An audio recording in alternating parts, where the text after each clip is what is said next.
দই,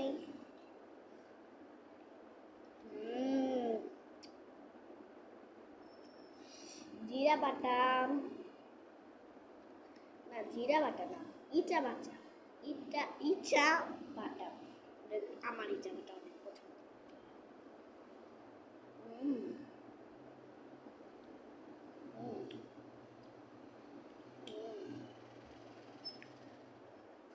মধু,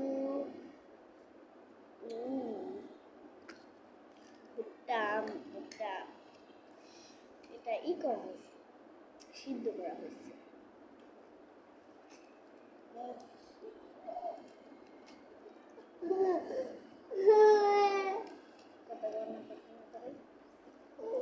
বাটি খেতে ঠিক